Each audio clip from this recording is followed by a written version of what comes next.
الشيطان الرجيم بسم الله الرحمن الرحيم إن الله وملائكته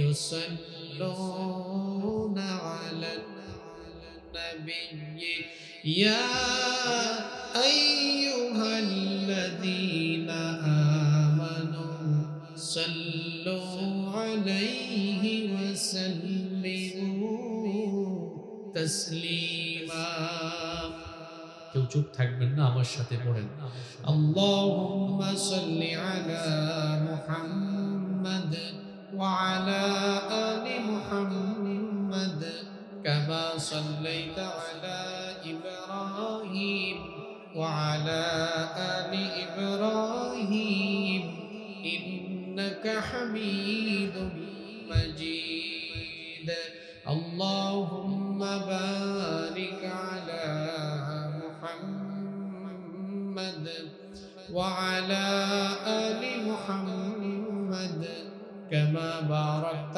على إبراهيم وعلى آل إبراهيم إنك حميد مجيد ربي زدني علما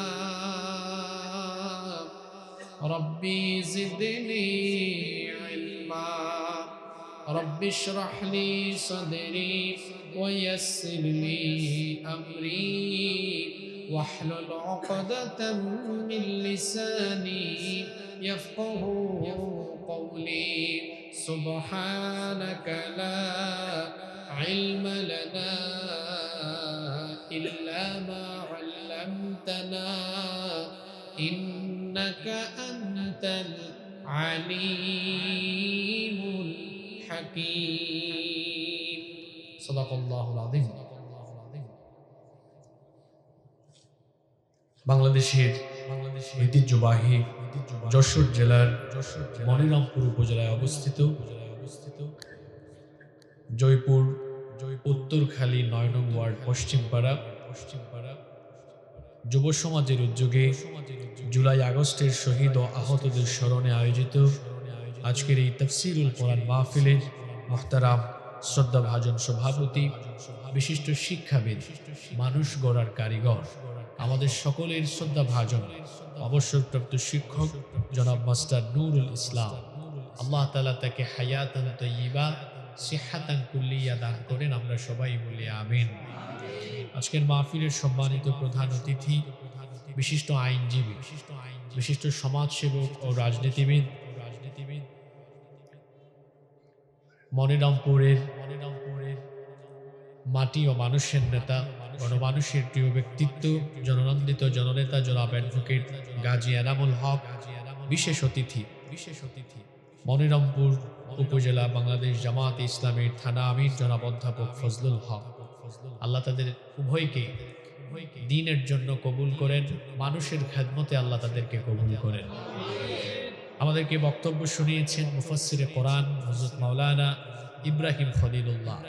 আল্লাহ আমার ভাইকে নেক হায়াত দান করুন, দ্বীনের খেদমতে তাকে কবুল করেন। উপস্থিত হযরত উলামায়ে কেরাম, উপস্থিত আমার সামনে বসা এই মনিরামপুরের বিভিন্ন অঞ্চল থেকে আগত দিনদার ইমানদার বাবারা, ভাইয়েরা, পর্দার আড়াল থেকে শ্রবণরতা মায়েরা, বোনেরা, উপস্থিত মিডিয়ার প্রিয় কর্মী এবং সাংবাদিক ভাইয়েরা, প্রিয় জয়পুর, মনিরামপুর তথা আমার প্রিয় যশোরবাসী, আপনারা সবাই কেমন আছেন? আলহামদুলিল্লাহ, আমি আল্লাহর রহমতে ভালো আছি। আমাদের সবাইকে সুস্থতার সাথে বাঁচিয়ে রেখে আজকের এই সুন্দর, বরকতময়, নান্দনিক এবং জান্নাতি এই আয়োজনে আমাদেরকে শামিল হওয়ার তৌফিক যিনি দান করেছেন, গলার আওয়াজ বড় করে সবাই বলেন তো তিনি কে? সেই মহান রবের জন্য কালিমাতুশ শুকর আদায় করে সকলেই পড়ছি আলহামদুলিল্লাহ। অসংখ্য গণিত দুরূদ এবং সালাম পেশ করছি আমাদের প্রিয় নবী মুহাম্মদুর রাসূলুল্লাহ সাল্লাল্লাহু আলাইহি ওয়াসাল্লামের প্রতি, যাকে আল্লাহ তাআলা আমাদের হেদায়েতের জন্য পাঠিয়েছেন। আল্লাহুম্মা সাল্লি আলাইহি আল্লাহুম্মা বারিক আলাইহি। সম্মানিত উপস্থিতি, সময় তো থেমে নেই, সময় চলে যাচ্ছে, ফুরিয়ে যাচ্ছে। এজন্য অপ্রাসঙ্গিক অহেতুক কথা বলে আমরা সময় নষ্ট করতে চাই না। সরাসরি আমরা আল্লাহর কালাম থেকে হেদায়েতের নিয়তে কিছু কথা বলতে চাই, শুনতে চাই ইনশাআল্লাহ। আল্লাহ আমাদেরকে হেদায়েতের নিয়তে বলার এবং শোনার তৌফিক দান করেন। আমরা সবাই বলি আমিন। কিছুক্ষণ আগে সালাতুল আসর শেষ হলো, সামনে আরেকটি সালাত অত্যাসন্ন, সালাতুল মাগরিব। প্রতিদিন এইভাবে আমাদের জন্য 5 ওয়াক্ত নামাজের শিডিউল দেওয়া হয়েছে। এই নামাজের শিডিউল 5 ওয়াক্ত নামাজ কেন দেওয়া হয়েছে? আমরা শুধু 5 ওয়াক্ত নামাজে গিয়ে আল্লাহ তাআলাকে সাজদা দিব, শুধুমাত্র কি এই উদ্দেশ্যেই 5 ওয়াক্ত নামাজ দেওয়া হয়েছে? না, নামাজ শুধুমাত্র আল্লাহ তাআলাকে সাজদা দেওয়ার জন্য দেওয়া হয় নাই, কারণ আল্লাহ তাআলার সাজদার এত অভাব পড়ে নাই। আপনারা যদি আল্লাহকে সাজদা নাও দেন, এতে কি আল্লাহ তাআলার বিরাট বড় লস হয়ে যাবে? কারণ আপনারা ছাড়াও আল্লাহর এই সৃষ্টি জগতে অসংখ্য সৃষ্টিকুল আছে যারা প্রতিনিয়ত আল্লাহর তাসবিহ জপে আল্লাহকে সাজদা দেয়। সুবহানাল্লাহ। তাহলে শুধুমাত্র সাজদার উদ্দেশ্যে নামাজ দেওয়া হয় নাই, কেন দেওয়া হয়েছে? এটি হচ্ছে আমাদের জীবন পরিচালনার প্রশিক্ষণ। এই লাইনটা মনে রাখবেন। 5 ওয়াক্ত নামাজ ডেইলি আল্লাহ 5 বার নিয়ে আমাদেরকে 5 বার ট্রেনিং দেন, প্রশিক্ষণ দেন, কিভাবে আমরা আমাদের জীবন চালাবো। আমাদের জীবন পরিচালনার প্রশিক্ষণ যে ইবাদতের ভেতরে রয়েছে, সবাই একবার বলেন তো সেই ইবাদতের নাম কি? নামাজ। শুনতেছেন আপনারা? মনিরামপুর সম্পর্কে আমার আইডিয়া খুব ভালো। এখানে প্রচুর আলেম ওলামা এই অঞ্চলে আছেন, অনেক দ্বীনি মারকাজ এখানে আছে, অনেক মাদ্রাসা আছে, স্কুল কলেজ আছে। এখানকার মানুষ শিক্ষিত, ভদ্র, সচেতন। আমি গত 8-9 বছর ধরে মনিরামপুরে আসি।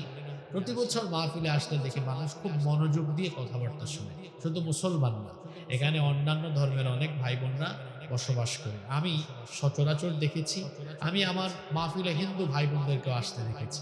সবাই মনোযোগী হয়ে শোনে। আজকেও তার ব্যতিক্রম হবে না ইনশাআল্লাহ। আমি আপনাদের মনোযোগ আকর্ষণ করব, সবাই মনোযোগী থাকবেন। আল্লাহ মনোযোগী হয়ে শোনার তৌফিক দেন, বলেন আমিন। বলছিলাম নামাজ শুধুমাত্র সাজদা দেওয়ার জন্য দেওয়া হয় নাই, এটি হচ্ছে আমাদের জীবন পরিচালনার প্রশিক্ষণ। অর্থাৎ আমরা কিভাবে আমাদের জীবন চালাবো, জীবনের সকল দিক এবং বিভাগের ব্যবস্থাপনার প্রশিক্ষণ রয়েছে এই একটি ইবাদতে। সেই ইবাদতের নাম হলো নামাজ। এখন সকল শিক্ষা যদি আমি আপনাদের সামনে তুলে ধরতে চাই, তাহলে ধারাবাহিক অন্তত কয়েকদিন তাফসীর করলে মোটামুটি একটা কিনারে যাওয়া যাবে। আমাদের তো সময় খুব সংক্ষিপ্ত, এজন্য আমরা এই সংক্ষিপ্ত সময়ে অতি গুরুত্বপূর্ণ 15টি শিক্ষা আজকে আমরা আলোচনা করবার চেষ্টা করব ইনশাআল্লাহ। আজকে আমরা নামাজের 15টি মৌলিক শিক্ষা, একেবারে বেসিক মৌলিক 15টি শিক্ষা নামাজ থেকে বের করব। নামাজের মাধ্যমে এই শিক্ষাগুলো যে পাওয়া যায়, এটা যদি আমাদের বাস্তব জীবনে প্রতিফলন ঘটাতে পারি, আমাদের ব্যক্তি জীবন, পরিবার, সমাজ জীবন, রাষ্ট্রীয় জীবন বদলে যাবে ইনশাআল্লাহ। তাহলে আজকে আমরা নামাজের কয়টি শিক্ষা নিয়ে কথা বলবো? সবাই বলতে হবে কয়টি? 15টি। আলোচনার পরে কেউ যদি 15টা এক নিঃশ্বাসে বলতে পারে, তাকে আমার তরফ থেকে হাদিয়া দিয়ে যাবে ইনশাআল্লাহ।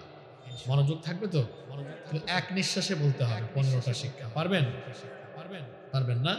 ঠিক আছে, চলেন শুরু করি। নাম্বার 1, নামাজের প্রথম শিক্ষা। নামাজ আমাদেরকে পরিষ্কার পরিচ্ছন্ন জীবন যাপনের শিক্ষা দেয়। নামাজ আমাদেরকে পরিষ্কার পরিচ্ছন্ন জীবন যাপনের শিক্ষা দেয়। নামাজে যাওয়ার আগে কেউ কেউ অপরিচ্ছন্ন হয়ে, নোংরা হয়ে, অপবিত্র হয়ে নামাজে যায়? নামাজে যাওয়ার জন্য সবাই আগে পবিত্রতা অর্জন করে, গোসল করে, অজু করে, সুন্দর জামা কাপড় বা পরিচ্ছন্ন জামা কাপড় গায়ে দিয়ে মেসওয়াক করে পরিচ্ছন্ন হয়ে, পরিপাটি হয়ে তারপরে নামাজে যায়। নামাজের এই শিক্ষাটা যদি আমরা নামাজের বাহিরে আনতে পারতাম, তাহলে আমার দেশের রাস্তাঘাটে তো নোংরা থাকতো না।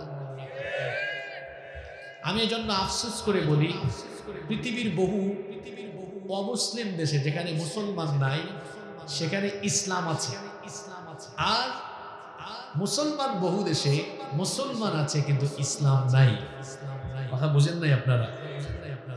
আমার বাড়ি সিলেটে, আমার প্রচুর আত্মীয় স্বজন ইউরোপ আমেরিকায় বসবাস করে।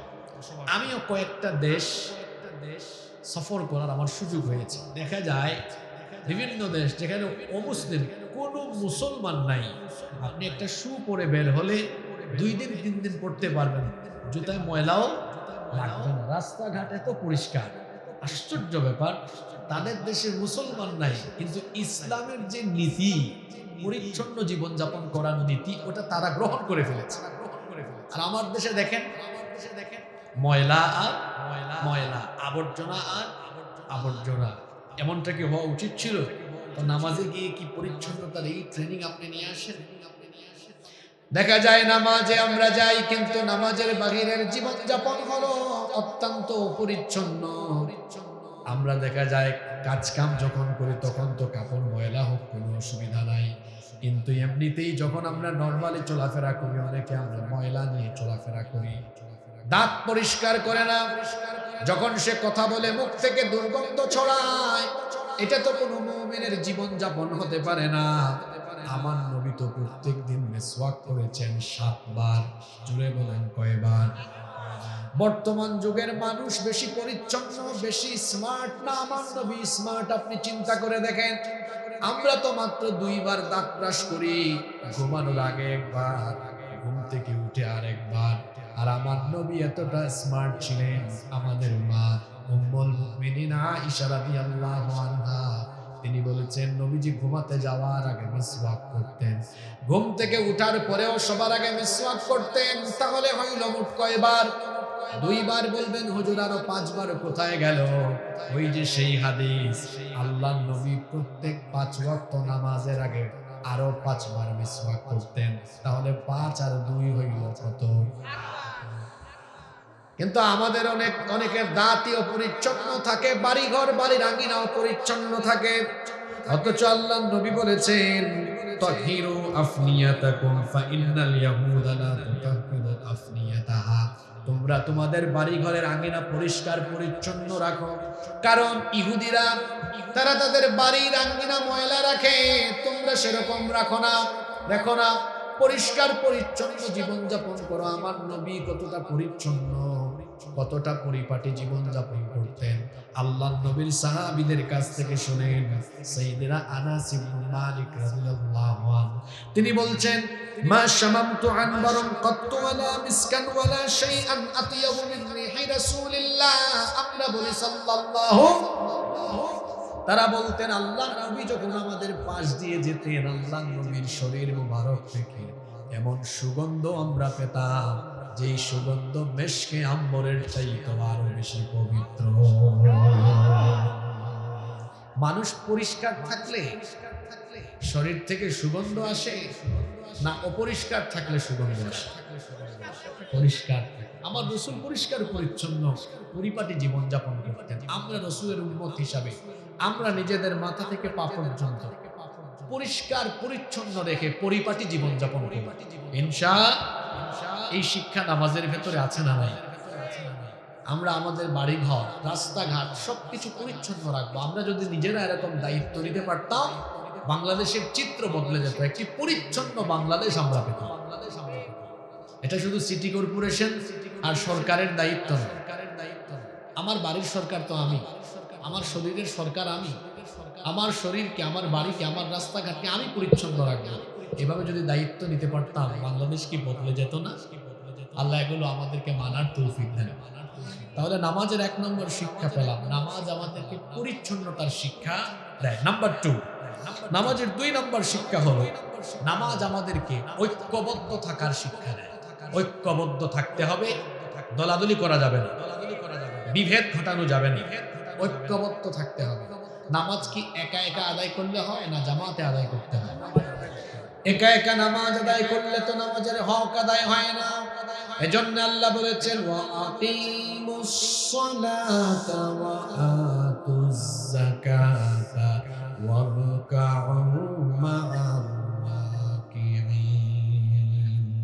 কোরআনে কারীমের 2 নম্বর সূরা সূরাতুল বাকারা এর 43 নম্বর আয়াতে আল্লাহ বলছেন সালাত কায়েম করো আর যাকাত দাও এবং যারা রুকু করে রুকুকারীদের সাথে রুকু করো অর্থাৎ জামাতের সাথে নামাজ আদায় করো দলবদ্ধ হয়ে কাঁধে কাঁধ লাগিয়ে কাতারবদ্ধ হয়ে একসাথে নামাজ আদায় করো এই যে আমরা নামাজের টাইমে কিছুক্ষণ আগে আসরের নামাজ আমরা আদায় করলাম সেখানে আমরা কাঁধে কাঁধ লাগিয়ে সকল মুসলমান যেভাবে এক কাতারে দাঁড়িয়ে গেলাম আল্লাহর কসম করে বলি পৃথিবীর 200 কোটি মুসলমান যদি আজ এইভাবে একই কাতারে কাতারবদ্ধ হয়ে দাঁড়িয়ে যায় মুসলমানরা যদি ঐক্যবদ্ধ থাকে মুসলমানদের বিরুদ্ধে লাগার সাহস এই দুনিয়ায় কেউ কোনোদিন পাবে না আমাদের ঐক্য আছে আপনারা তো সাধারণ মানুষ, আপনাদের কথা কি বলবো, দুঃখের কথা। আমরা যারা হুজুর জাতি আছি বাংলাদেশে, আমাদের ঐক্য আছে। ব্যাং পাল্লায় রাখা যেমন কঠিন, হুজুরদেরকে এক সারিতে বসানো এরকম কঠিন। এই দলাদলি করায় আমাদের লাভ হচ্ছে না ক্ষতি হচ্ছে? আপনারা কথাগুলোকে ভিন্ন আঙ্গিকে নেবেন না, একটু বোঝার চেষ্টা করেন। আমরা যখন ঐক্যবদ্ধ থাকি তখন তো আমাদের শক্তি বাড়ে। যখন আমরা আলাদা আলাদা থাকি তখন অবস্থা এমন হয় যে ইসলাম বিরোধীরা আমাদেরকে ধরপাকড়ের জন্য নির্যাতন নিপীড়নের বেশি সুযোগ তারা তখন পায়। 2009 সালে যখন শহীদ আল্লামা দেলাওয়ার হোসেন সাঈদী রহমতুল্লাহ আলাইহি তাকে যখন ধরা হলো, অনেকেই তখন চুপচাপ ছিল। বাংলাদেশে বিভিন্ন ঘরানার আলেম ওলামা আছেন না, চুপচাপ ছিলেন। অনেকে হ্যাকমত অবলম্বন করেছেন, মনে করেছেন আমাদের দলের না, আমাদের কি আসে যায়। উনি যখন শহীদ হলেন দেখা গেল তার ইন্তেকালের পরে সব ঘরানার আলেম ওলামারা বিবৃতি দিয়েছেন, দুঃখ প্রকাশ করেছেন, দোয়া করেছেন। ওনার ইন্তেকালের পরে এটা করলেন। আমি তো দুঃখ করে বলি, বাংলাদেশে বেঁচে থাকতে মানুষকে মূল্যায়ন করা হয় না, মারা যাওয়ার পরে মূল্যায়ন করা হয়। তিনি যখন জীবিত ছিলেন 2009 সালে যখন তাকে অন্যায়ভাবে গ্রেফতার করা হলো, এরপরে যদি সবাই সম্মিলিত প্রতিবাদ করতেন তাকে কি এইভাবে অন্যায়ভাবে আটকায় রাখা যেত? কথা বললেন না। এই পরিণতি তো আপনারা সবাই ভোগ করলেন। পরে 2024-এর এই আন্দোলনের আগ পর্যন্ত আপনারা আমাকে বলেন কোন দলের আলেম ওলামার হাতে হাত করা লাগানো থেকে কেউ বাঁচতে পেরেছে? আমরা ভাগ করি না যে মাওলানা মামুনুল হক কৌমি, আমির হামজা আলিয়া, আর তারা দুইটারে ধইরা দুইজনকে এক জেলে রাখে। কথা বুঝেন নাই? আমরা নিজেরা দলাদলি করি আর তারা কিন্তু আমাদেরকে এক চোখে দেখে যে টুপি আছে, দাঁড়িয়ে আছে, আলেম, এদেরকে ধরো। সে কৌমি হোক, আলিয়া হোক, সারসিনা হোক, আর যে দলের যে মতের যে মাসলাকেরই হোক না কেন, চরমুনাই হোক আর যাই হোক। কি বুঝলেন? আমরা নিজেদের মধ্যে ঠেলাঠেলি করি, কিন্তু ওরা যখন আমাদের বিরুদ্ধে পরিকল্পনা করে তখন কাউকে বাদ দিয়ে পরিকল্পনা করে না। আমরা যদি আল্লামা সাঈদীকে গ্রেফতার করার পরে সবাই সম্মিলিত আওয়াজ তুলতে পারতাম, আমার মনে হয় গত 15 বছরে এত আলেমদের উপর নির্যাতন হতো না। এই সুযোগটা আমরা তৈরি করে দিলাম, এই জন্য কেউ নির্যাতন থেকে বাঁচলো না। আলেমরা তো হলোই হলো, আমার দেশের ছাত্ররা জীবন দিল, যুবকরা জীবন দিল, আমার দেশের নিরপরাধ অনেক মানুষকে অন্যায়ভাবে হত্যা করা হয়। এদেশের হাজার হাজার তরুণরা বুকের তাজা রক্ত ঢেলে দিয়ে এই বাংলাদেশকে জুলুম মুক্ত করল। এর দায়বদ্ধ আমরা এড়াতে পারি না।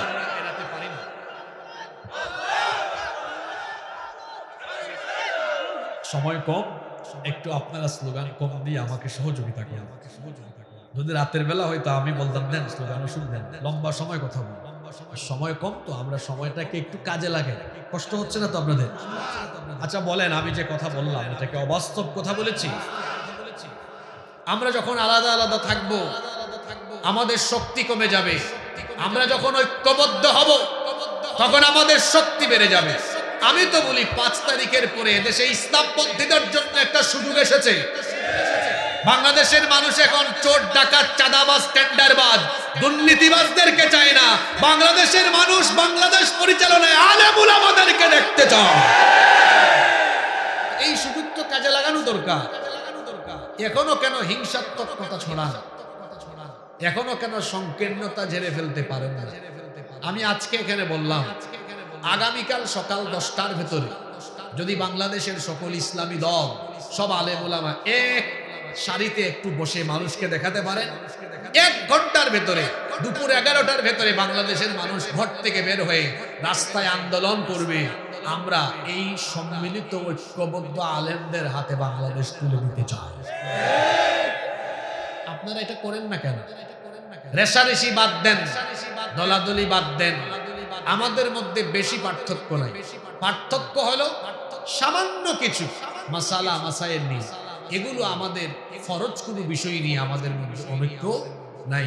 আমি আপনার সাথে 49টা মাসালার অমিল রেখে 51টা বিষয়ের মিল থাকলে ঐক্য করতে রাজি আছি। কিন্তু আমাদের একটা বদখাসলত হলো, আমার সাথে যদি কারো একটা মতের অমিল হয় তখন আমি তাকে কাফির বানায় দিই, গুমরা বানায় ছেড়ে দিই। আর একটা বিষয় মিলে নাই কিন্তু 99টা বিষয়ের তো মিল আছে, তাকে একবার যদি আপনি কাফির বলেন 99টার মিল থাকার কারণে 99 বার তাকে মুমিন বলা লাগবে। আমি তো আপনার সাথে 49টা বিষয়ের অমিল থাকলো আমি আপনার সাথে এক টেবিলে বসতে রাজি আছি, কারণ আপনার সাথে তো আমার 51টা বিষয়ের মিল আছে। কওমি আর আলিয়া আলাদা করবেন না। কওমি মাদ্রাসা সেটাও দ্বীনি মারকাজ, আলিয়া মাদ্রাসা সেটাও দ্বীনি মারকাজ। আমাদের 2 চক্ষু, আমরা আলিয়া আর কওমিকে 2 চক্ষু দিয়ে সমানভাবে দেখি। আমরা ঐক্যবদ্ধ একটি জাতি চাই, দ্বিধা বিভক্ত থাকতে চাই না। আমরা সবাই মিলে ঐক্যবদ্ধ হয়ে আমাদের মাঝখানের অনৈক্যের দেয়ালকে ভেঙে চুরে টুকরা টুকরা করে দিয়ে একটি ঐক্যবদ্ধ সোনালী বাংলাদেশ গড়ে তুলতে চাই। এজন্য আমরা অনৈক্যের প্রাচীরকে ভেঙে চুরে টুকরা টুকরা করে ইনশাআল্লাহ এই মনিরামপুরে হিন্দু মুসলিম বসবাস করে মিলেমিশে বসবাস করে, এখানে সম্প্রীতি আমরা নষ্ট করব না, কারণ ইসলাম আমাদেরকে সম্প্রীতির শিক্ষা দেয়। এই মনিরামপুরে যারা হিন্দু ভাই বোনেরা আছেন তাদেরকে আমরা বলছি, এদেশে ইসলাম কায়েম হলে আপনাদের টেনশনের কারণ নাই। আমার ভাষায় আমি বলি, মায়ের কোলে শিশু যেমন নিরাপদ, ইসলামী রাষ্ট্রে মুসলমানদের কাছে অমুসলিমরা তেমন নিরাপদ। আপনাদেরকে নিয়ে অনেকে রাজনীতি করে আর আপনাদেরকে রাজনীতির বলির পাঠা বানায়। ইসলাম কায়েম হলে এই সুযোগ থাকবে না। আপনাদের ন্যায্য অধিকার আপনাদেরকে দেওয়া হবে, আপনাদের ধর্ম আপনারা পালন করবেন স্বাধীনভাবে, এই দেশে নির্বিঘ্নে নিরাপদে নিশ্চিন্তে আপনারা বসবাস করবেন। ইসলামী সরকার সেই দায়িত্ব সঠিকভাবে পালন করে দেবে। আমরা একটি ঐক্যবদ্ধ সুন্দর বাংলাদেশ দেখতে চাই। এই শিক্ষা নামাজের ভেতরে আছে না? আল্লাহ তো বলেছেন ওয়াতাসিমু বিহাবলিল্লাহি জামিআন ওয়া লা তাফাররাকু, ঐক্যবদ্ধ হয়ে তোমরা আল্লাহর দ্বীনের রজ্জুকে আঁকড়ে ধরো, খবরদার পরস্পর বিচ্ছিন্ন হয়ে যাও না। ঐক্যবদ্ধ থাকার ভেতরে রহমত আছে। ঐক্যবদ্ধ থাকলে পরে এই জাতির উপরে যে রহমত নাজিল করেন তিনি কে? আল্লাহ রব্বুল আলামিন। কোরআনুল কারীমের 4 নম্বর সূরা সূরাতুন নিসায়ের 175 নম্বর আয়াতের জন্য বলছেন ফাআম্মাল্লাযীনা আমানু বিল্লাহি ওয়াতাসামু বিহি ফাসায়ুদখিলুহুম ফি রাহমাতিন মিনহু ওয়া ফাদলিন ওয়া ইয়াহদিহিম ইলাইহি সিরাতান মুস্তাকিমা। আল্লাহ তাআলা বলছেন, অতএব যারা আল্লাহর উপর ঈমান আনয়ন করে এবং এর উপরে যারা সবাই ঐক্যবদ্ধ হয়ে যায়, আল্লাহ তাআলা তাদেরকে তার রহমতের ভেতরে এবং অনুগ্রহের ভেতরে প্রবেশ করান এবং আল্লাহ তাআলা তখন তাদেরকে সিরাতে মুস্তাকিম সোজা পথে পরিচালিত করে। ঐক্যবদ্ধ থাকায় রহমত আছে। এই শিক্ষা নামাজের ভেতরে আছে না নাই? আচ্ছা আমার দিকে তাকান, নামাজে দাঁড়ালে কি কোন এলাকায় এটা বলে এই আমরা কওমি মাদ্রাসার, আমরা কওমি, আমরা সামনে থাকি, তোরা আলিয়া, তোরা পিছনে যা। আমরা জামাত করি, আমরা সামনে, তোরা হেফাজত করিস। খেলাফত তোরা পিছনে, এই চিত্র দেখা যায় না, বরং নামাজে দেখা যায় জামাত, হেফাজত, চরমুনাই, আওয়ামী লীগ, বিএনপি সব এক কাতারে দাঁড়ায়। এভাবে যদি যারা মুসলমান সবাই নামাজের বাহিরে এক কাতারে দাঁড়াতো, গোটা পৃথিবী মুসলমানরা শাসন করত। এই ঐক্যের শিক্ষা আছে।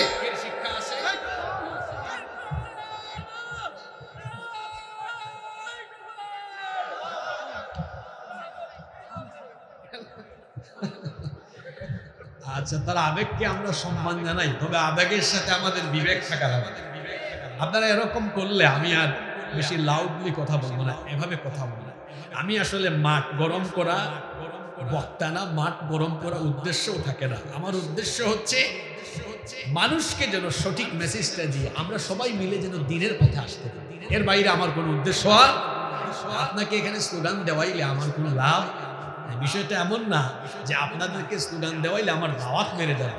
বিষয়টা এমন না, আমরা তো দাওয়াতের জন্য কাজ করি না, আমরা সবাই কাজ করি মানুষকে এই দেশে দিনের পথে সঠিক পথে নিয়ে আসার জন্য।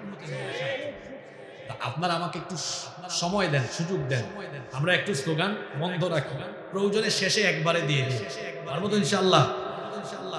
আসলে মানুষকেও কি বলবো, 14-15 বছর তো পারে নাই আল্লাহু আকবারের স্লোগান। আল্লাহু আকবার স্লোগান দিলেই তো বলে জঙ্গি। এখন ইসলামের সাথে কি জঙ্গিবাদের কোনো সম্পর্ক আছে?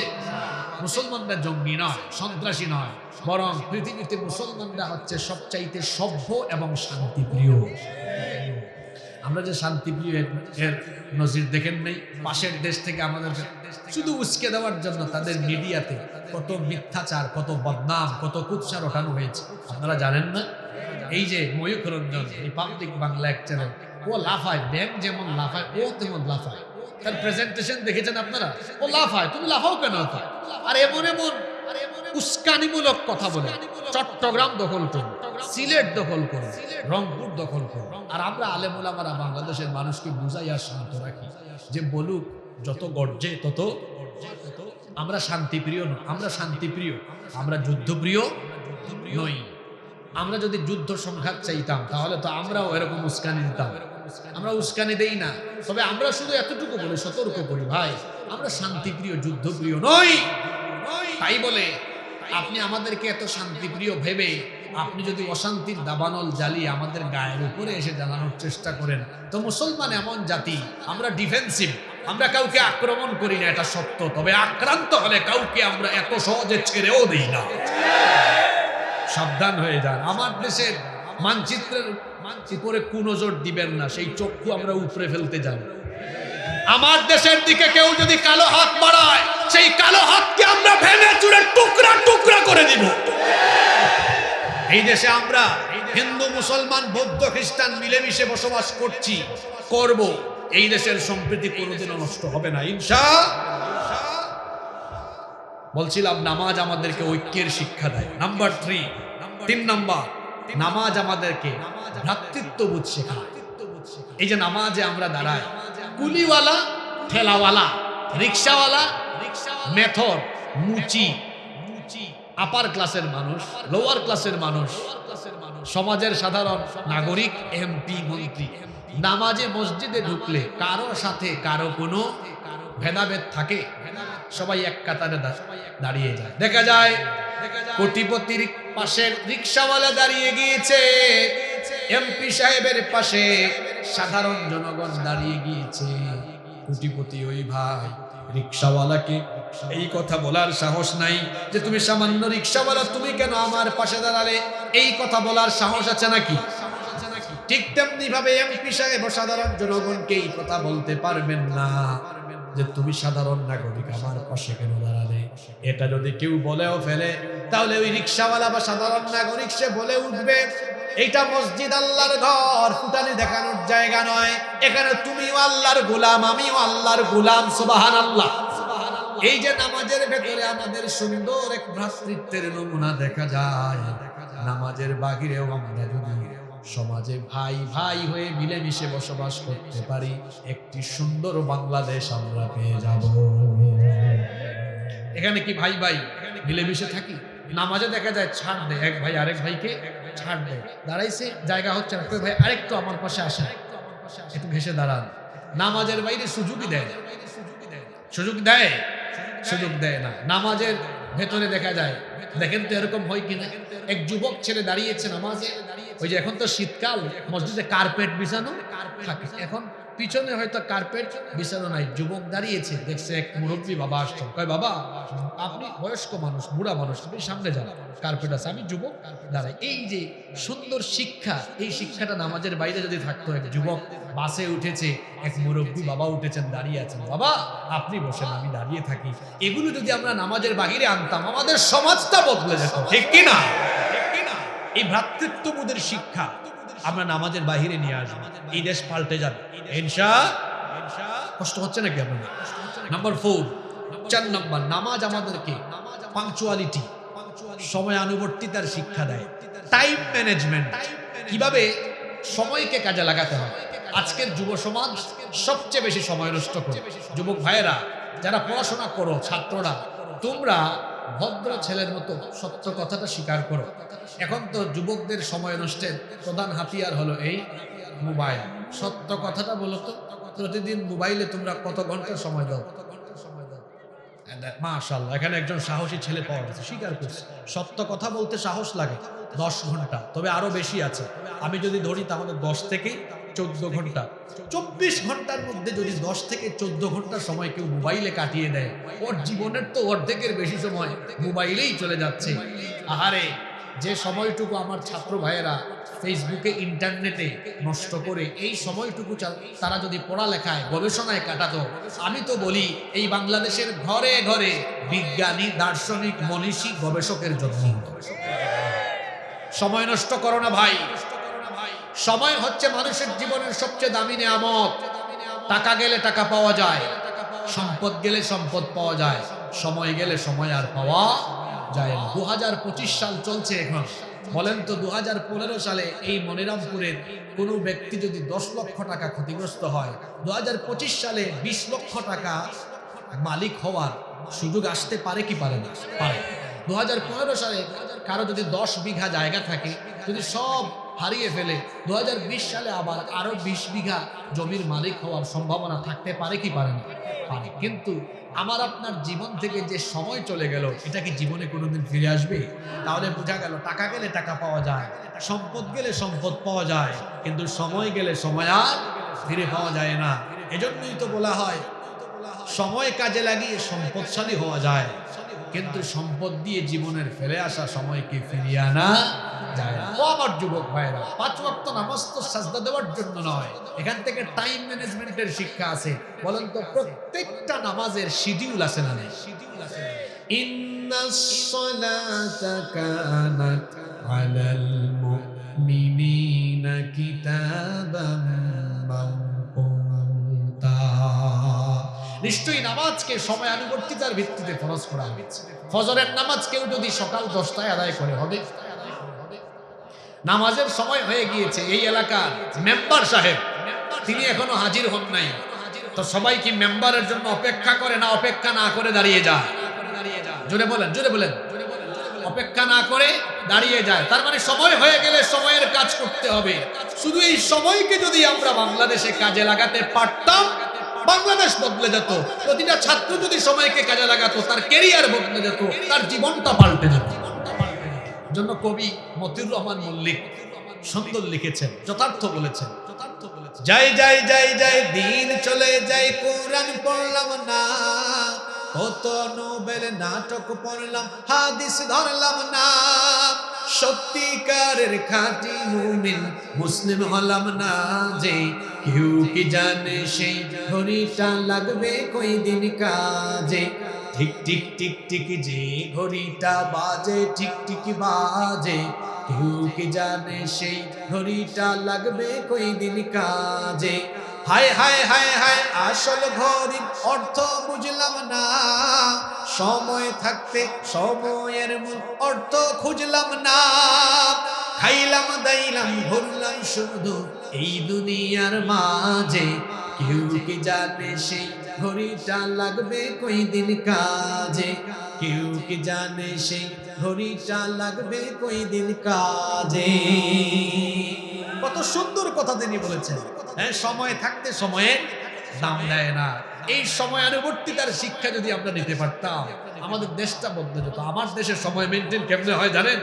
9টার গাড়ি 9টার ট্রেন কয়টায় যায় স্টেশনের মাস্টারও জানে না। একবার এক লোক কোথাও যাবে, রেল স্টেশনে বসে আছে, তার লাগেজ টাগেজ নিয়ে। পাশে থেকে একজন বলে, ভাই কোথায় যাবেন? বললো অমুক জায়গায়। ট্রেন কখন? 9টায়। তো এরকম বসে আছেন যে, কয় ভাই বাংলাদেশ বুঝেন না 9টার ট্রেন কয়টায় আসে কেউ এখানে জানে না। হঠাৎ করে দেখেন 9টা বাজার 5 মিনিট আগে হুইসেল বাজছে। বেচারা খুশি হয়ে বলে, হায় হায় হায়, 5 মিনিট আগে ট্রেন চলে আসছে, বাংলাদেশে কি টাইম মতো এটা সম্ভব? যাই হোক, খুশি হয়ে লাগেজ স্থান দিয়ে যখন উঠতে যাবে, পেছন থেকে একজন হাত টেনে ধরে বলে, ভাই বসেন, এটা গতকাল রাত 9টার ট্রেন, আজকে 9টায় এসেছে। আপনাদেরকে হাসানোর জন্য কথা এটা আমি বলিনি, এটা বলার উদ্দেশ্য ছিল বাস্তবতা তুলে ধরা। বলেন, আমি যে কথাটা বললাম, পোস্টারে যদি কোনো অনুষ্ঠানের উল্লেখ থাকে বিকাল 3টায়, পাবলিক বুঝে এটা 5টায় আরম্ভ হবে। এর নাম বাংলাদেশ, এর নাম বাংলাদেশ। যদি আমরা সময়ের কাজ সময়ে করতে পারি, নামাজ থেকেই শিক্ষাটা নিতে হবে। আচ্ছা, জোহরের টাইমে জোহরের নামাজ, আসরের টাইমে আসরের নামাজ, মাগরিবের টাইমে মাগরিবের নামাজ। এই যে টাইম মেনটেন করা, দেখবেন প্রতিটা মসজিদে 5 ওয়াক্তের নামাজের শিডিউল লটকানো আছে। ওই শিডিউলের আলোকে নামাজ হয় না, শিডিউলের বাইরে যায়। এই শিডিউলটা যদি আমাদের, যারা এখানে ছাত্র আছে, ছাত্র জীবনে শিডিউল মেনটেন করো, টাইম মেনটেন করো। যারা ব্যবসা করেন, চাকরি করেন, যে যে প্রফেশনে আছেন, শুধু যদি আমরা স্ব জায়গায় সময় মেনটেন করে চলি, আমি বলে গেলাম বাংলাদেশের চিত্র বদলে যাবে। এই শিক্ষা নামাজের ভেতরে আছে না নাই? নাম্বার 5, কষ্ট হচ্ছে মনে হয় আপনাদের। নামাজের 5 নাম্বার শিক্ষা হলো, নামাজ আমাদেরকে আনুগত্য, দাসত্ব আর বন্দেগীর শিক্ষা দেয়। আল্লাহর আনুগত্য মোতাবেক জীবন চালাতে হবে, এই শিক্ষা নামাজে আছে না নাই? এই যে 5 ওয়াক্ত নামাজ আমরা আদায় করি, নিজের মতো আদায় করি না। আল্লাহ এবং আল্লাহর রাসূল যেভাবে আমাদেরকে নামাজ শিক্ষা দিয়েছেন, ঠিক সেইভাবে আমরা 5 ওয়াক্ত নামাজ আদায় করি। 5 ওয়াক্ত নামাজের বাহিরে বাকি সময়গুলি এভাবে যদি আমরা আল্লাহর আনুগত্য মোতাবেক চলি। আমার ব্যবসা কিভাবে করব আল্লাহ শিখিয়েছেন, রাসূল শিখিয়েছেন। ওজনে কম দিব না, মানুষকে ঠকাবো না, প্রতারণা করব না, 2 নাম্বারই করব না। রাষ্ট্রীয় দায়িত্ব পালন করলে আল্লাহ হুকুম দিয়েছেন, রাসূল দেখিয়ে গিয়েছেন, রাষ্ট্রীয় দায়িত্বকে, রাষ্ট্রীয় সম্পদকে নিজের সম্পদ মনে করে ভোগ করা যাবে না। আমানতদারিতা রক্ষা করতে হবে। এইভাবে জীবনের প্রতিটি সেক্টরে, প্রতিটি জায়গায় যদি আমরা নামাজের আনুগত্যের শিক্ষা নিয়ে আল্লাহর আনুগত্য আর রাসূলের তরিকা মোতাবেক আমাদের প্রতিটি সেক্টর পরিচালনা করতে পারি, সবকিছু বদলে যাবে। নাম্বার 6, নামাজের 6 নাম্বার শিক্ষা হলো, নামাজ আমাদেরকে পর্দার শিক্ষা দেয়। আজকের মাহফিলে শুনলাম পুরুষের চেয়ে মহিলারা বেশি আসছে, আর ইসলামের প্রচার প্রতিষ্ঠায় অবদানে পুরুষের চাইতে নারীর অবদান অনেক বেশি। সর্বপ্রথম ইসলাম কবুল করেছেন একজন নারী, সর্বপ্রথম ইসলামের জন্য জীবন দিয়েছেন একজন নারী। মক্কার সভ্যতা গড়ে উঠেছে একজন নারীকে কেন্দ্র করে। এখন তো মক্কা অনেক সুসজ্জিত, বড় সুন্দর শহর, কিন্তু ইসমাঈল আলাইহিস সালাম এবং তার মা হাজারাকে ইব্রাহিম আলাইহিস সালাম সেখানে নির্বাসনে পাঠানোর আগ পর্যন্ত সেটা ছিল দুধু মরুভূমি। একজন নারী হাজারা আলাইহিস সালাম, তাকে কেন্দ্র করে মক্কার সভ্যতা গড়ে উঠেছে। সুবহানাল্লাহ। তাহলে নারীর অবদান ইসলামে কম না বেশি? নামাজের মধ্যে পর্দার শিক্ষা আছে। পর্দা কি শুধু নারীর না পুরুষের? সূরা নূর পড়বেন, সেখানে আল্লাহ নারীদের চক্ষু নিয়ন্ত্রণের আগে পুরুষের চক্ষু নিয়ন্ত্রণ করার কথা বলেছেন। কুল্লিল মুমিনিনা ইয়াগুদ্দু মিন আবসারিহিম, এরপরে আল্লাহ বলেছেন ওয়াকুল্লিল মুমিনাতি ইয়াগুদ্দুনা মিন আবসারিহিন্না। নারী পুরুষকে আল্লাহ হুকুম দিয়েছেন একই রকম, কিন্তু আগে বলেছেন পুরুষের কথা, পরে বলেছেন নারীর কথা। নারী হোক পুরুষ হোক, আল্লাহ বলেছেন পর পুরুষ বা পর নারীর দিকে তারা তাদের চক্ষুকে না দিয়ে চক্ষুটাকে নিম্নগামী করে রাখবে। হুকুমটা কার? নামাজের মধ্যে পর্দার শিক্ষা আছে। যুবক ভাইয়েরা বলেন তো দেখি, নামাজে যখন আমরা দাঁড়াই, আমরা কি যেদিকে মন চাই সেদিকে তাকাই নাকি? আমরা সাজদার দিকে তাকাই। আমরা চক্ষুকে যেমন নামাজে নিয়ন্ত্রণ করি, মসজিদের বাহিরে, নামাজের বাহিরে, এভাবে যদি আমরা আমাদের চক্ষু নিয়ন্ত্রণ করি, আমার সামনে দিয়ে সুন্দরী জরিনা সকিনা যাবে, কিন্তু আল্লাহর ভয়ে আমি তাকাবো না। যেভাবে নামাজে আমি আল্লাহর ভয়ে পিছনে ডানে বামে তাকাই না, সাজদার স্থানের দিকে তাকাই। যেভাবে নামাজে আমার চোখের নিয়ন্ত্রণ করি, নামাজের বাহিরে আমি যদি পরনারীর দিকে আমার চক্ষু না দেই, এটাই হবে আসল মুমিনের চরিত্র। এভাবে আমরা নামাজ থেকে আরো চমৎকার চমৎকার শিক্ষা নিতে পারি। পর্দার শিক্ষা কেমনে নামাজে আছে দেখেন। একজন নারী বা একজন পুরুষ যখন নামাজে দাঁড়ায়, নামাজে সতর ঢাকা ফরজ না নফল? তো নামাজে যেমন সতর ঢাকা ফরজ, নামাজের বাকিরেও পর্দা মেনটেন করা ফরজ না নফল? পর্দার শিক্ষা এখান থেকে পেলেন। মায়েরা বোনেরা যারা শুনতেছেন শুনেন, আপনারা কখনো আপনার শরীরের সুন্দর চামড়া দেখায়া পর পুরুষকে দেখায়া চলাফেরা করবেন না, বরং বুরখা পরিধান করে নিকাব পরিধান করে তারপরে ঘর থেকে বের হবেন। আরো একটা কথা মাঝখান দিয়ে বলে ফেলি, আমরা যখন পর্দার কথা বলি তখন কিছু সুশীল নামের, বুদ্ধিজীবী নামের কিছু লোক আছে যারা বাংলাদেশে বলে বেড়ায় এই মোল্লারা পর্দার কথা বলে নারীদেরকে ঘরে আটকায় রেখেছে। তা আমি প্রায় সময় একটা ঘটনা এরকম বলি। একবার এক শেয়াল মুরগির খামারের পাশে গিয়েছে। তো খামারি যিনি ছিলেন উনি মুরগির খামারের চারপাশে যে নেট আছে না, নেট দিয়ে অথবা যে কোনো ভাবে একটা বেড়া দিয়ে রেখেছে। শেয়াল গিয়ে বলতেছে, এই মুরগি, তোদেরকে দেখে খুব খারাপ লাগতেছে রে আমার। ওই শেয়াল মামা এত খারাপ লাগে কেন? ওই বুঝোস না কেন খারাপ লাগে? আমারে তাকায় দেখ, আমার কোনো জেলখানা নাই, আমারে কেউ আটকায় রাখতে পারে না, যেদিকে মন চাই সেদিকে ঘুরে বেড়াই। তোরাও যদি আমার মতো হইতি তাহলে তো ঘুরে বেড়াতে পারতি। এক মুরুখ তখন উঠে বলে, মামু আপনার মতলব বুঝছি, আমরা যদি আপনার মতো স্বাধীন হইতাম, আপনি আমাদেরকে ধরে ধরে মজা করে খাওয়ার সুযোগটা পাই। আপনি সুযোগ পাইতেছেন না দেখে এই কথা বলতেছেন যে আমরা পরাধীন। আমরা পরাধীন না, আমাদের মালিক নেট দিয়ে আটকায় রেখে আপনার থেকে আমাদেরকে হেফাজত করে রেখেছে। শিয়াল যেমন মুরগির স্বাধীনতা চায়, লুচ্চা বদমাশরাও নারী স্বাধীনতার নামে নারীকে বেপরদা করে রাস্তাঘাটে তার ইজ্জত লুণ্ঠনের ব্যবস্থা করতে চায়। তবে বুদ্ধিমান বিচক্ষণ নারীরা ওই মুরগির মতো জবাব দেয়, এই রে শিয়াল মামু, আমাদের মালিক যদি আমাদেরকে এভাবে স্বাধীন বানায় ছেড়ে দেয়, আমাদেরকে ধরে ধরে তুমি খাই ফেলবা। আমার মা বোনরাও আলেম ওলামাদের পক্ষে বলবেন, আলেম ওলামারা যদি আমাদেরকে পর্দায় থাকার জন্য আল্লাহর এই নির্দেশগুলো না শোনাতো, তাহলে তোদের মতো লুচ্চা বদমাশদের কারণে রাস্তাঘাটে আমরা নিরাপদে চলতে পারতাম না। পর্দা নারীর সম্মান কমায় নাই, পর্দা নারীর ইজ্জত বাড়িয়ে দিয়েছে। পর্দার শিক্ষা নামাজে আসে না নাই? আমরা আমাদের ঘরের নারীদেরকে পর্দায় রাখবো না রাখবো? একজন নারী বেপর্দায় এমনি হয় না, যে ঘরের পুরুষ অসচেতন ওই ঘরের নারী বেপর্দা হয়। আপনি স্বামী, আপনি সচেতন থাকলে আপনার বউ বেপর্দা হতে পারবে? জীবনেও পারবে না।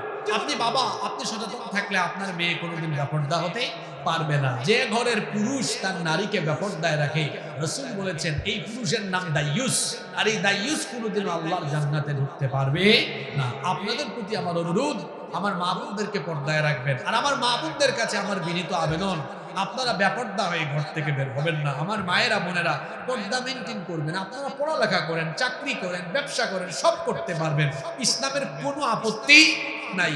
পর্দা করবেন কেন? নিজের প্রোটেকশনের জন্য। আপনি পর্দা করে যখন বের হবেন তখন কোনো ছেলে দেখে বলবে না, দোস্ত দেখ জিনিস যায়। দুঃখিত, আমার প্রতি আপনারা বিরূপ ধারণা পোষণ করবে না। জাস্ট উদাহরণ দিচ্ছি, এখনকার জেনারেশনের ছেলেরা এইসব বাজে কমেন্টস করে। আপনি বেপর্দা হয়ে বের হলে বলবেন দেখছো দোস্ত কি যায়।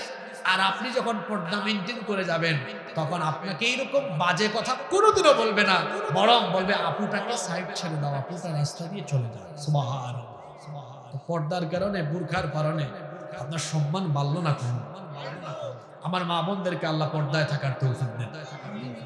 নাম্বার 7, নামাজের 7 নাম্বার শিক্ষা হলো নামাজ আমাদেরকে ডিসিপ্লিন শেখায়, শৃঙ্খলা শেখায়। আপনারা দেখবেন অনেকে হজ ওমরায় গিয়েছেন, আমাকেও আল্লাহ অনেকবার তার ঘরের মেহমান হওয়ার সুযোগ দিয়েছেন। তো ওখানে গেলে দেখা যায় যে কাবা শরীফ সবাই কি করে গোল গোল হয়ে তওয়াফ করে, কেউ আবার বসে জিকির আজকার করে, কেউ তাসবিহ জপে, কেউ কোরআন তেলাওয়াত করে। দেখবেন জুমার দিনে মসজিদে হুজুর আরবি খুতবা যখন দেন, সামনে পিছনে ডানে বামে সবাই কেমন করে জানি বসে। ইকামত আরম্ভ হয়ে গেলে সবাই সফ সোজা করে কাতারবদ্ধ হয়ে শৃঙ্খলার সাথে দাঁড়িয়ে। সুবহানাল্লাহ। এই শৃঙ্খলাটা যদি আমরা নামাজের বাহিরে আনতে পারি আমাদের দেশে এত উশৃঙ্খলা বিশৃঙ্খলা, যদি বলেন দাঁড়ান বসে যায়, বসেন দাঁড়িয়ে যায়। এই যে বিমানে চলাফেরা করলে দেখবেন আমাদের বাঙালিদের স্বভাব হলো এমন, শুধু রানওয়েতে বিমান ল্যান্ড করা মাত্রই কেবিন ক্রু বলে যে বিমান পুরোপুরি না থামা পর্যন্ত কেউ নিজ আসন থেকে দাঁড়াবে না। কি আর বিমান থামবে, শুধু ল্যান্ড করলেই হয়েছে, বাঙালি সিট বেল্ট খুলে তার লাগেজ টানবে। এই বিশৃঙ্খলা আমাদের। তারপরে কোথাও লাইন ধরে দাঁড়িয়েছে, এখন কার আগে কে যাবে। আমি একদিন দেখি এক লোক বিশাল লম্বা লাইন, এখন সে পিছনে পরে যাবে, কেমনে সামনে যাবে। একজনকে বলে ভাই ওই যে দেখেন একটা জিনিস দেখা যায়, ওরে ওদিকে তাকায়, ও ওর আরো 5-4 জনের সামনে থাকে। এরকম হয় কি হয় না? তো নামাজের ভেতরে তো ডিসিপ্লিন আছে, এই ডিসিপ্লিন নামাজের বাহিরে আনলে আমার জাতি উন্নত হয়ে যাবে ইনশাআল্লাহ। নাম্বার 8। আচ্ছা বাকি পয়েন্টগুলো বলবো না মোনাজাত করে ফেলবো? বাকি পয়েন্টগুলো সেনসিটিভ, কুলাইতে পারবেন তো?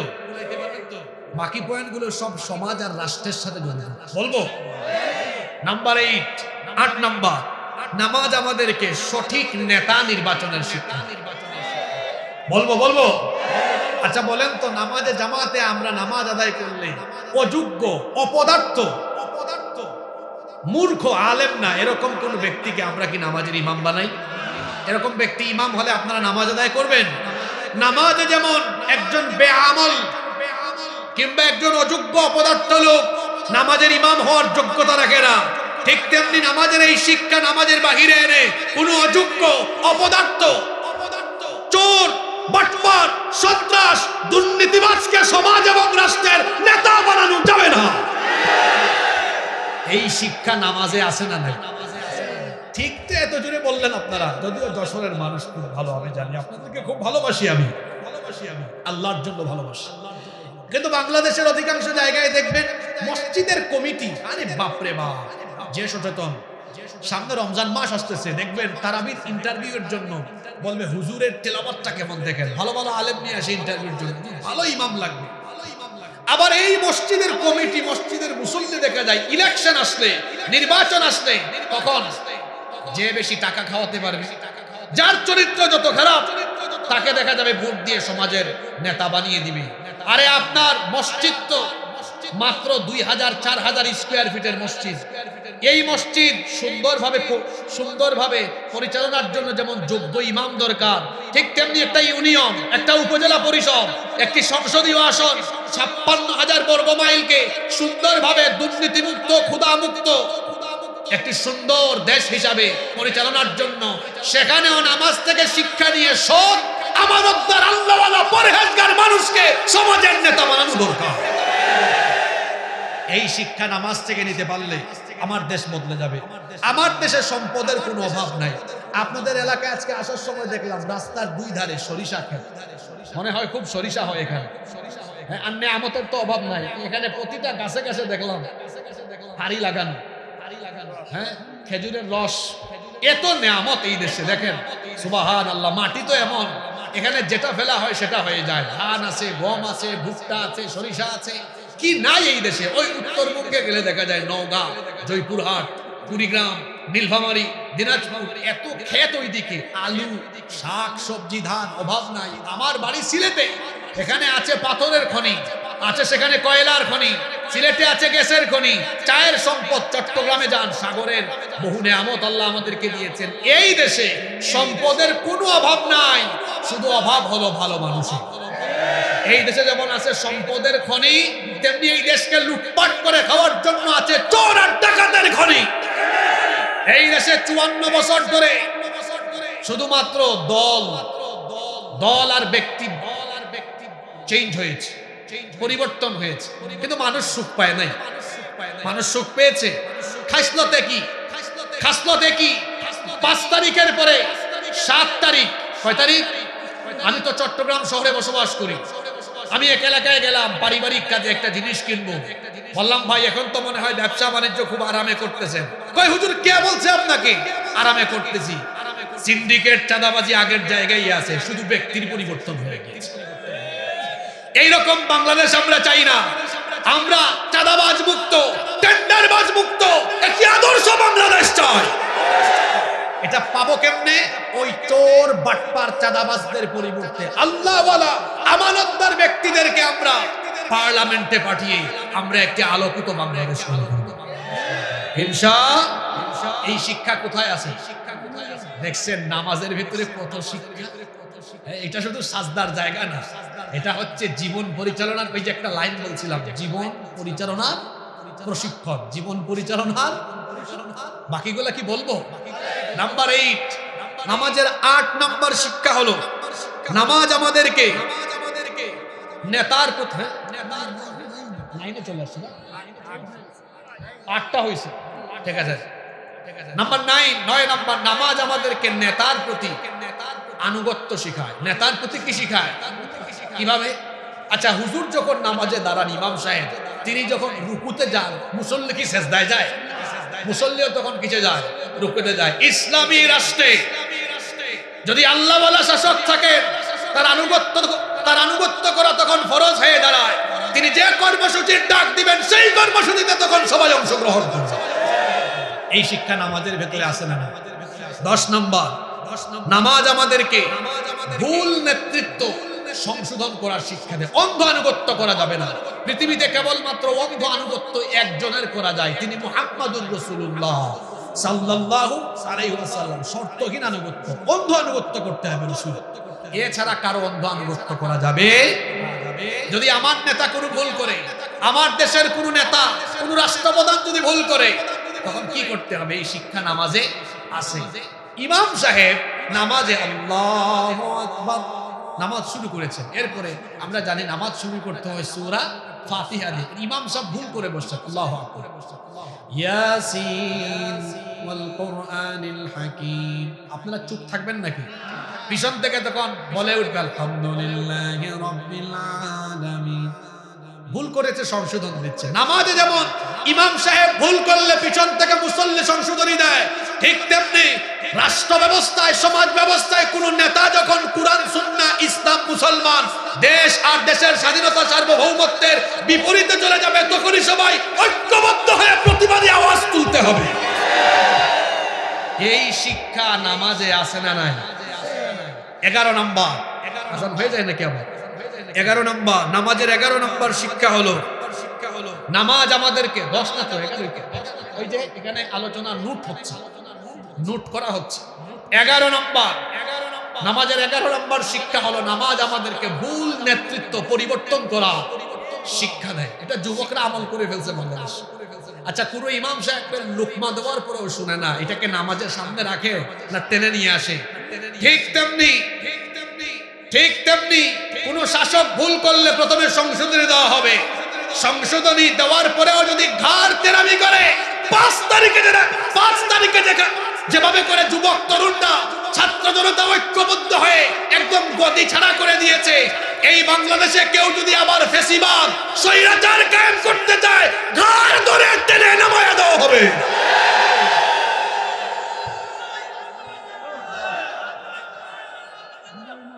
এই শিক্ষা নামাজের ভেতরে আছে না নাই? রাতের বেলা হইলে আপনাদেরকে চান্স দিতে হবে। এখন চান্স দিলাম না, আমাকে তো 15টা আজানের আগেই শেষ করতে হবে। তাহলে এই শিক্ষা নামাজে আসে না নাই? মুসলমান তো এমন হবে, অন্যায় যেখানেই হবে প্রতিবাদে সে জ্বলে উঠবে। পারবেন তো ইনশাআল্লাহ? নাম্বার 12, 12 নাম্বার, নামাজ আমাদেরকে সবরের শিক্ষা। কিসের শিক্ষা দেয়? নামাজ, এই যে তারাবির নামাজ দেখবেন অনেক লম্বা নামাজ, শেষ হওয়ার আগে কি মুসল্লি উঠে দৌড় মারে? সবর করে থাকে। ঠিক তেমনি ভাবে সবর করতে হবে। জীবনে অনেক ক্রিটিক্যাল সিচুয়েশন আসবে। গত 15 বছর আমরা মাহফিল করেছি। এই গত বছর আমি মনিরামপুরে কোনো এক মাহফিলে বলে গিয়েছিলাম, জুলুম বেড়ে গিয়েছে, অন্ধকারের পরে আলো আসবে। আমি রাতের বেলা এক মাহফিলে বলে গিয়েছিলাম, এখন অন্ধকার রাত, সকালবেলা সূর্য উঠবে, এটা যেমন সত্য, এই বাংলাদেশ জুলুম মুক্ত হয়ে বাংলাদেশে ইসলাম একদিন কায়েম হবে, এটাও সত্য। এটা ঘটবে ইনশাআল্লাহ। এই শিক্ষা নামাজে আছে না? সবর করতে হবে, সবর। নাম্বার 14, নামাজের 14 নাম্বার শিক্ষা হলো, 13 নাম্বার, খালি ভুল হয়ে যায় না। 13 নাম্বার শিক্ষা হলো নামাজ আমাদেরকে জীবন সংশোধনের শিক্ষা দেয়। জীবনে ভুল হতে পারে, মানুষ মাত্রই ভুল। আচ্ছা, নামাজে ভুল হয় না? নামাজে ভুল হলে ওই ভুল নামাজকে সংশোধনের জন্য আমরা সাজদা দেই। সাজদার নাম কি? সুজুদে সাহু, তাই না? সাজদায়ে সাহু, সাহু সাজদা দেই। তো সাহু সাজদা দিলে যেমন নামাজটা কি হয়ে যায়? শুদ্ধ হয়ে যায়। ঠিক তেমনি আমি আপনি আমাদের জীবন পরিচালনায় ভুল হয়ে যেতে পারে। অনেক যুবকেরা এখানে আছে জিনা ব্যভিচার করে ফেলেছে, জীবনে ভুল করেছে, গুনাহ করে ফেলেছে। ভুল করে ফেললে, গুনাহ করে ফেললেও জীবনটাকে সংশোধন করার জন্য আল্লাহ তার একটা দরজা খোলা রেখেছেন। এই দরজার নাম হলো তওবা। আপনি যতই ভুল করেন না কেন, হাদিসে কুদসিতে আল্লাহ তাআলা বলেছেন, লাউ বালাগাত দুনুবুকা আনানাস সামাই থুম্মা ইস্তাগফারতানি গফারতু লাক। বান্দা, তোমার গুনাহ যদি আকাশের উচ্চতায় পৌঁছে যায়, আকাশ সম পরিমাণ গুনাহ নিয়ে তুমি যদি অনুতপ্ত হয়ে তওবা করে আমার সামনে আসো, আমিও আকাশ সম পরিমাণ দয়া নিয়ে হাজির হয়ে তোমার সব গুনাহ মাফ করে দিব। তাহলে জীবন পরিবর্তনের শিক্ষা, জীবন সংশোধনের শিক্ষা নামাজে নাই, আছে। কিসের মাধ্যমে? তওবার মাধ্যমে। আমরা তওবা করে ফেলবো ইনশাআল্লাহ। নামাজের 14 নম্বর শিক্ষা হলো, নামাজ আমাদেরকে নিয়ন্ত্রিত জীবন যাপনের শিক্ষা দেয়। নিয়ন্ত্রিত জীবন যাপন। এই যে নামাজে দাঁড়াই, হাতটা বাঁধি, অনেকে বুকের উপরে বাঁধে, নাভির উপর বাঁধে, এটা নিয়ে ভেজাল করেন না, এগুলা কোনো অসুবিধা নাই, যার যেখানে মন চায় বাঁধুক। এই যে নামাজে আমরা যেমন নামাজে হাত বাঁধি, ঠিক তেমনি নামাজের বাইরে এই হাত নিয়ন্ত্রণ করবেন। এই হাত দিয়ে কখনো ইসলামের বিরুদ্ধে লিখবেন না, এই হাত দিয়ে চাঁদাবাজি করবেন না, এই হাত দিয়ে অন্যায় অপকর্ম করবেন না। নিয়ন্ত্রিত জীবন যাপনের শিক্ষা নামাজ থেকে নিতে হবে। 15 এবং সর্বশেষ হলো, নামাজ আমাদেরকে 15 নম্বর যে শিক্ষা দেয়, নামাজ আমাদেরকে একটি কুরআনময় সমাজ রাষ্ট্র গঠনের শিক্ষা দেয়। নামাজে আপনারা কয়টা কিতাব থেকে তেলাওয়াত করেন? কেউ কি নামাজে বুখারী শরীফ পড়ে, মুসলিম শরীফ পড়ে? কোন তেলাওয়াত, কোন গ্রন্থ তেলাওয়াত করে? আল কোরআন তেলাওয়াত করে। নামাজে যেমন মহাগ্রন্থ আল কোরআন থেকে তেলাওয়াত করতে হয়, ঠিক তেমনি নামাজের বাহিরে এই কোরআন দিয়ে আপনার সমাজ এবং রাষ্ট্র চালাতে হয়। কারণ কোরআন কোনো ধর্মীয় গ্রন্থ নয়, এটা হলো জীবন পরিচালনার পূর্ণাঙ্গ জীবন বিধান, পূর্ণাঙ্গ জীবন ব্যবস্থা। নামাজে যেমন কোরআন থেকে তেলাওয়াত করতে হয়, তেমনি মুসলমান জন্ম থেকে মৃত্যু পর্যন্ত তার রাজনীতি, অর্থনীতি, সমাজনীতি, গোটা জীবন কোরআন দিয়ে চালাতে হবে। এই শিক্ষা নামাজে আছে না নাই? তাইলে নামাজের এই কয়টা শিক্ষার কথা বললাম? এক ওয়াক্ত নামাজের শেষে ওয়াজ শুরু করেছিলাম, আরেক ওয়াক্ত নামাজ চলে আসলো। 2 ওয়াক্ত নামাজের মাঝখানে আমরা নামাজের শিক্ষা নিয়ে কথা বললাম। কারণ নামাজ শুধু সাজদা দেওয়ার জন্য দেওয়া হয় নাই। আমি একটা লাইন বলেছিলাম, সেটা হলো, নামাজ হলো জীবন পরিচালনার প্রশিক্ষণ। এবং নামাজের যে শিক্ষাগুলোর কথা বললাম, আপনারা বলেন তো, এই 15টা শিক্ষা, যদি আরো শিক্ষা আছে, কিন্তু যে 15টা শিক্ষার কথা বললাম, এই 15টা শিক্ষা যদি আমরা নামাজের বাহিরে এনে অ্যাপ্লাই করতে পারি, আমাদের সমাজ রাষ্ট্র চেঞ্জ হবে কি হবে? এই 15টা শিক্ষা আমরা বাস্তবে রূপায়ণ করতে পারবো তো? কারা কারা রাজি আছেন? হাত তুলেন। মাশাআল্লাহ।